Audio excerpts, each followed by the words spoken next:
All of the common fears like spiders, snakes, the dark, being alone in the dark, clowns.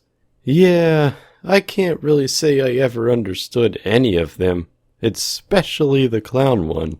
You mean to tell me that taurophobia, the fear of clowns, is one of the most widely known fears in the US? These cute and cuddly carnies just want to make you smile.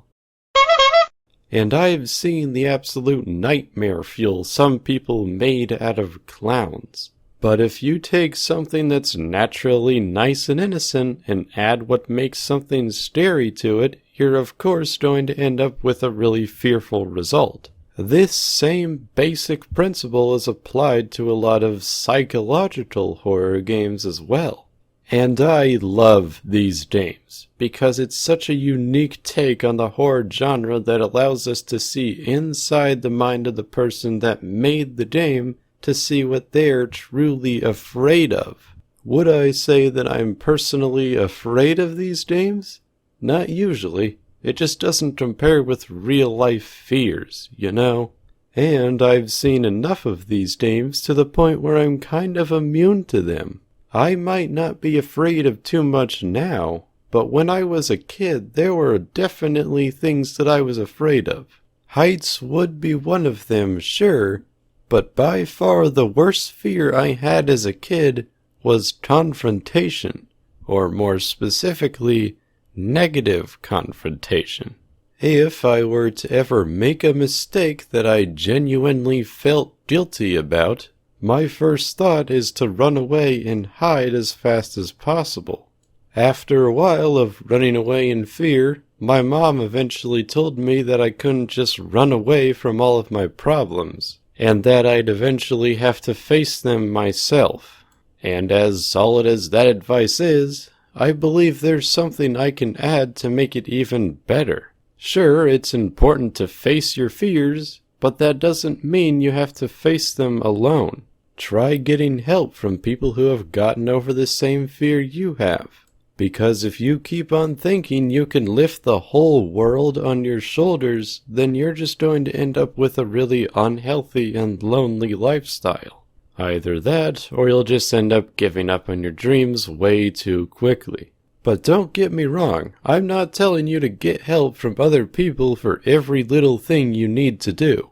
Do what you can to achieve your dreams, and if you ever come across something you truly can't do on your own, then don't be afraid to ask for help from someone more knowledgeable than you, like a teacher. In high school, I had an assignment where I coincidentally needed to write a story on what our greatest fear is, and it was completely against the rules to say we weren't afraid of anything. And as luck would have it, I had conquered all of my fears at the time. So when I confronted my teacher about this, she of course gave me a look that I could only describe as skeptical. Because what kind of high school teenage boy isn't afraid of anything whatsoever? And once she realized I was being serious, she told me to think back to what I was afraid of as a kid. Which was a solid strategy, because as we've already established, I was totally afraid of something as a kid, and I absolutely made a great story out of it, because the fears I experienced were genuine. And, knowing that I conquered those fears in the end, really wrapped up my story in a nice finishing bow. Granted, I don't remember what grade I got on it. It could have been an F for all I care. But it's this very assignment that helps me realize that it's okay to be afraid of something. People have placed such an expectation on everyone, males especially, that we shouldn't be afraid of anything. And if you were, then you'd just be seen as weak, or just some coward of a little baby. But in all reality, we shouldn't make fun of someone just because they're afraid of something. Fear is just our body telling us, hey, I feel like I'm about to perish, so you better take good care of me, because I am not giving out refunds. But this right here is where fears become a little confusing. Someone could end up being afraid of something that poses absolutely no threat to their life. The causes of these fears vary from person to person. They simply don't make sense. That's why they're known as irrational fears. And my biggest irrational fear is eye drops.